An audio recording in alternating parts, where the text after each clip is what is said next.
안녕하세요. 오늘은 나만 알고 싶은 노후 보장, 황금 자격증이라는 주제로 어, 얘기를 해보겠습니다. 저도 시설 관리 입문한 지는 뭐 얼마 안 됐지만은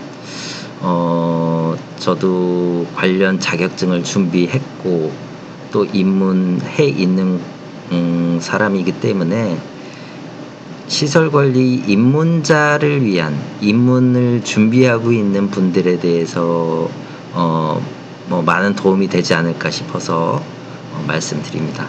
첫 번째는 시설관리 자격증에 대해서 취득 전략, 성공적인 커리어를 위한 가이드 제시해 드리겠습니다. 두 번째는 변화하는 시설관리 분야에 대해서, 즉 새로운 규정, 기계설비 유지 관리자 선임 의무겠죠. 동향에 따른 전략적인 접근 방법, 그리고 자격증의 중요성, 뭐 얘기 안 해도 되겠죠. 그리고 어떤 자격증을 어떤 순서로 어떻게 준비를 해야 하는가, 이거 많이들 궁금해 하시고 댓글도 많이 달아주셨어요. 이런 부분들 시설관리 3대 핵심 자격증이겠죠. 기계, 소방, 전기, 그리고 자격증 선택 기준과 순서, 이렇게 순서 두서없이 이렇게 했는데, 아무튼 이 내용들에 대해서 당분간 컨텐츠를 조금 세심하게 다뤄볼 생각이고요.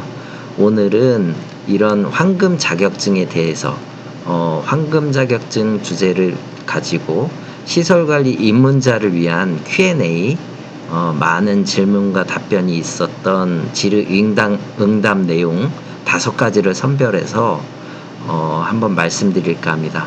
그리고 특히 다음 편에서는 좀 심도 있게 분석을 해봤거든요. 각 직무 및 급여, 그러니까 전기 과장, 기계 대리, 등등, 그런 직무 대비 급여 수준이 어느 정도인지, 자격증 취득을 하면은 그에 상응하는 직책과 기대 연봉 수준에 대해서도 한번 살펴볼 것이고, 경력 전망, 그러니까 장기적인 커리어와 발전 가능성에 대해서 한번 살펴보겠습니다.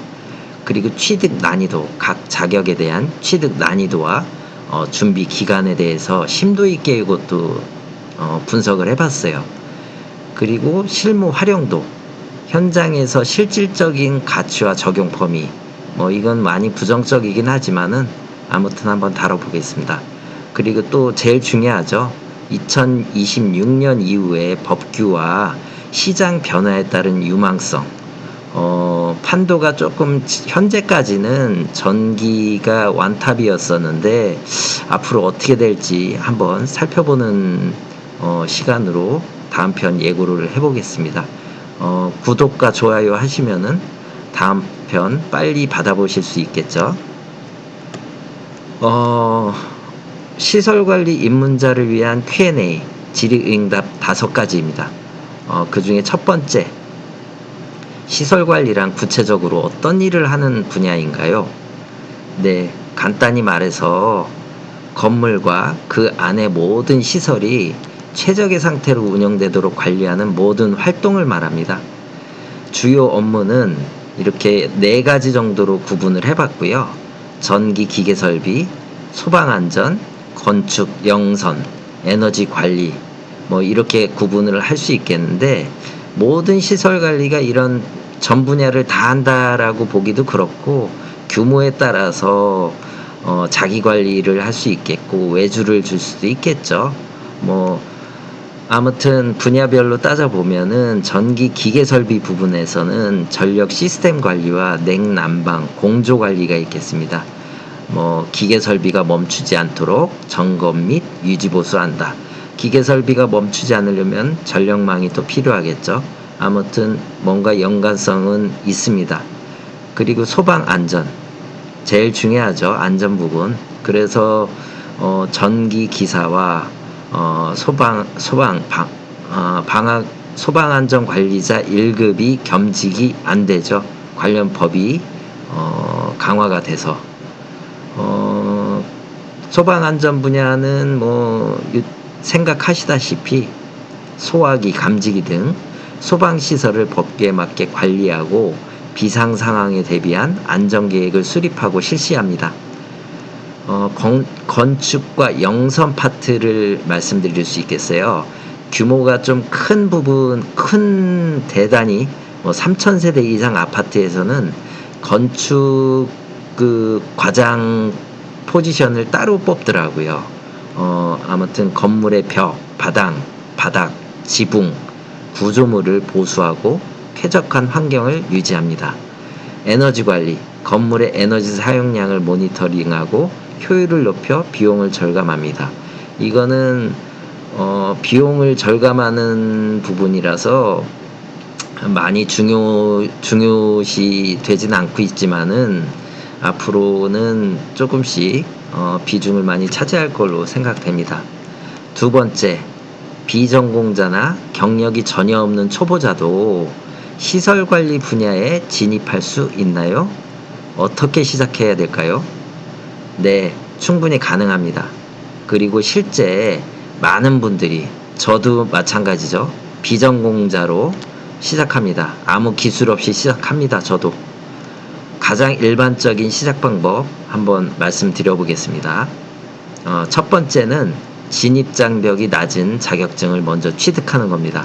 가장 먼저 소방안전관리자 2급처럼 비교적 단기간 강습 교육만 받으면 되거든요.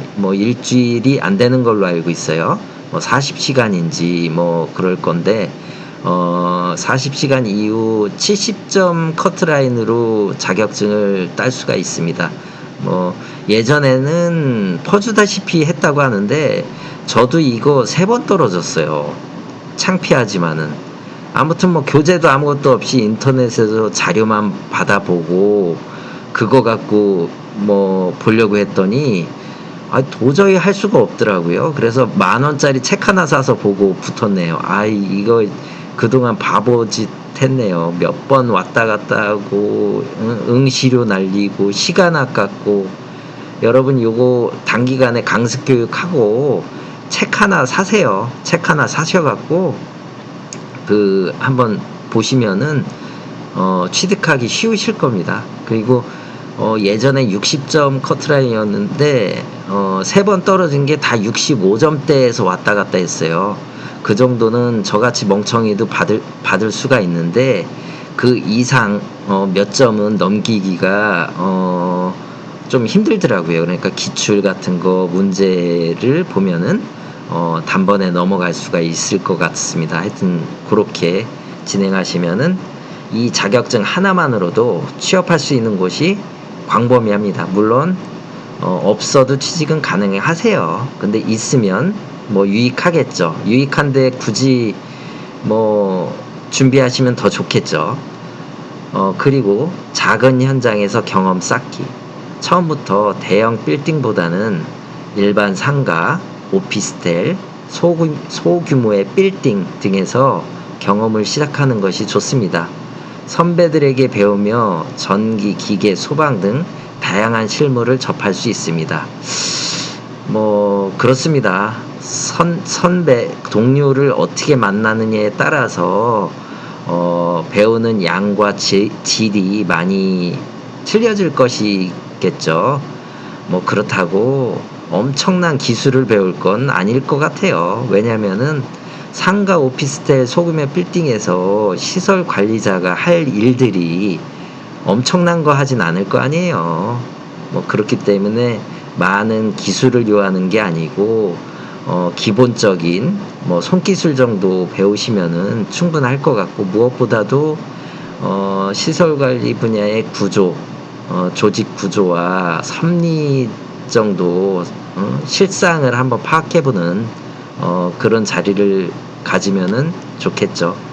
그러면서 상위 자격증을 도전하는 겁니다. 실무 경험을 쌓으면서 산업기사나 기사 등 상위 자격증에 도전해서 전문성을 키워간다. 전문성, 이거 땄다고 전문성이 있는지는 모르겠지만은 아무래도 조금은 일반 시설 기사보다는 더 폭넓게 또 안정적으로 직을 유지할 수 있지 않을까 그런 생각을 합니다. 그래서 은퇴를 하시고 바로 시작하는 분들은 이런 순서로 하시면 좋고, 물론 더 자세하게 다음에 컨텐츠를 다룰 건데, 그게 아니시라면은 퇴직을 하기 전이시라면은 바로 세 번째 산업기사나 기사 자격증 도전을 하셔서 은퇴 이전에 꼭 취득을 하시기를 적극적으로 추천합니다. 세 번째입니다. 초보자가 가장 먼저 취득하면 좋은 가성비 좋은 자격증은 무엇인가요? 아까 언급했듯이 지금 준비가 돼 있지 않고 퇴직을 했을 때 시설관리 입문을 하기 위해서 가장 좋은 가성비 자격증, 소방안전관리자 2급입니다. 이유는 법적으로 일정 규모 이상 모든 건물에 소방안전관리자 선임이 의무이기 때문에 수요가 당연히 꾸준하고 아주 많습니다. 그리고 빠른 취득, 한국소방안전원에서 강습교육을 이수하고 시험에 합격, 커트라인 70점이고 앞서 말씀드렸다시피 빨리 합격하는 방법, 책을 사서 두세 번만 회독하시면은 70점 금방 넘길 수 있습니다. 그리고 진입기회, 이 자격증을 통해서 시설관리 분야에 첫 발을 내딛는 게 아주 좀 쉽겠죠. 뭐 같은 값이면 있는 사람 뽑지 않겠습니까? 선임이나 보조선임 의무가 있으니까 꼭 필요해요. 그리고 현장 경험을 쌓을 수 있는 가장 확실한 입장권이라고 할 수 있겠습니다. 시설관리에서 기본적으로 입장하려면은 소방안전관리자 2급 합격하시고 취득하시고 입문하시기를 바라겠습니다. 네 번째, 시설관리의 주된 근무 형태, 주간, 교대 등 실제 업무 강도는 어떤가요? 많이들 궁금해 하십니다. 저 또한 많이 궁금했거든요. 저는 완전히 똥손이에요. 형광등 가는 것도 사실 잘 못해요.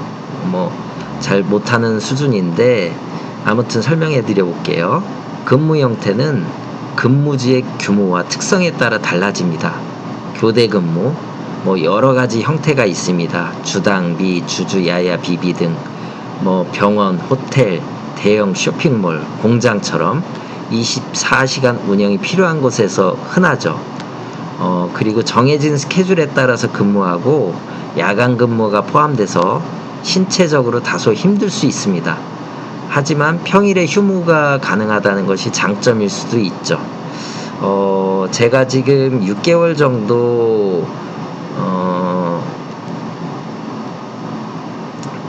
당비 막교대로 근무를 하고 있거든요. 여기는 급여 수준이 많이 낮고 그만큼 업무가 없습니다. 강도가 없고 저녁에는 5시 6시 되면은 별 특별한 사정이 없으면은 숙직실에서 쉽니다. TV도 보고 밥도 먹고. 하지만은 이제 병원, 호텔, 쇼핑몰은 야간에는 없겠죠. 공장같이 병원, 호텔, 공장 같은 곳은 특히나 병원은 일이 좀 긴박하지 않을까 싶어요. 공장도 24시간 돌리면은 공장 같은 경우는 자기가 쉽지 않을 것 같은데요. 아무튼 신체적으로 그럴 경우에는 많이 힘들 수 있습니다. 그리고 평일에 휴무가 가능하다는 거는 거꾸로 주말이 없다는 얘기거든요. 이게 장점일지는 모르겠어요. 그리고 주간 근무회 같은 경우는 오피스 빌딩, 상가, 아파트 등에서 주 5일 9 to 6 근무가 일반적이죠. 일반 직장과 같습니다. 다만 주말이나 야간에 긴급 상황 발생 시 비상 출동해야 할 수 있다. 이거는 업장에 따라 특성에 따라 다르겠죠. 근데 거의 없다고 알고 있고요.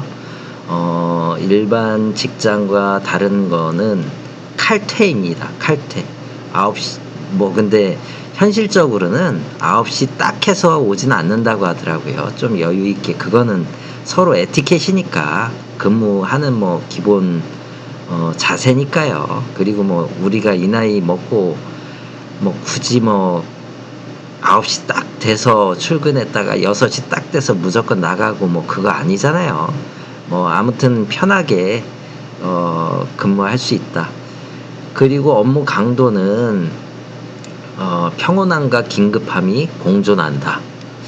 평소에는 정해진 루틴에 따라서 시설을 점검하는 등 비교적 여유롭지만 누수, 정전, 설비 고장 등 예상치 못한 돌발 상황이 발생하면 신속하고 정확하게 대처해야 되는 스트레스와 책임감이 따릅니다. 제가 지금 있는 대학교 기숙사에서 많이 편하죠. 이제 한 6개월 됐는데 제일 바쁠 때가 학기 시작할 때, 학생들 입주할 때, 그때가 제일 바쁘거든요. 입주 전에 물론 시설 점검을 다 끝마치죠. 그래도 들어오면은 문제가 생깁니다. 그래서 첫날, 둘째 날까지는 아이고 정말 뭐 전화 한 30통씩 받고 2층에서 7층 갔다가 다시 4층 갔다가 정신 없습니다. 오후 내내. 뭐 그럴 때가 있어요. 뭐 밤늦게 뭐 10시 넘어서도 이 녀석들 막 전화하고 뭐 그렇더라고요. 아무튼 그런 이벤트가 있을 때는 할 수 없이 그거 대처해야 되니까 당연히 그 정도는 해야 되지 않겠어요. 뭐 평상시에 여유롭다면은. 아무튼 시설 관리 업무 강도는 근데 이제 이런 이벤트가 자주 있는 건 아니니까 비교적 상당히 여유롭다. 저 같은 경우는 특히나 더 여유롭고 업장에 따라서 여유로움의 정도는 다를 수 있는데 그 여유로움의 정도는 급여와 어느 정도 비례한다라고 생각하시면 됩니다. 시설 관리 분야의 장기적인 비전과 연봉 상승 가능성 어떻게 되나요? 뭐 시설 관리가 엄청나다고 비전과 연봉 상승을 뭐 말씀드리긴 좀 그런데 장기적인 비전은 매우 밝습니다. 건물은 계속 지어지고 노후화되고 시설 관리의 필요성은 절대로 사라지지 않죠. 사라질 수가 없죠. 그리고 최근에는 스마트 빌딩, 에너지 효율화 등이 중요해지면서 단순 유지 보수를 넘어서 전문적 자산관리 분야로 발전하고 있습니다. 연봉 상승은 자격증과 적절한 경력으로 정해집니다. 초임은 자격증 한두 개, 뭐 소방안전관리자 2급 같은 경우는 초봉 보통 3천에서 3천 초중반으로 시작하더라고요. 그리고 두 번째 성장, 경력을 쌓고 전기기사나 기계, 뭐 상위 자격증을 추가로 취득하면은 4천에서 5천 정도의 연봉이 가능합니다. 현재 아파트 전기기사의 경우 410만원, 20만원짜리도 꽤 나오더라고요. 뭐 그 정도 수준을 말씀드리는 거고요. 그리고 전문가 관리자, 여러 핵심 자격증을 보유하고서 대형 빌딩이나 플랜트 등에서 팀장, 소장 등 관리자로 성장하면 6천만 원 이상의 높은 연봉과 안정적인 커리어를 구축한다. 이거는 저는 이렇게는 될 수는 없고요. 대형이라면 어마어마한데 그런 데서 기술적으로도 상당한 수준에 있고 업력이 상당히 있다면은 이렇게도 가능하다. 뭐 그 가능성을 말씀드리는 건데 일반적이지는 않습니다. 네, 오늘은 이렇게 시설관리 입문자를 위한 Q&A 질의응답 과정을 5가지 한번 자격증 중심으로 말씀 한번 드렸습니다. 다음 편에서는 시설관리 분야에 대해서 보다 집중적으로 분석적으로 한번 다뤄볼 생각입니다. 구독, 좋아요 부탁드립니다. 감사합니다.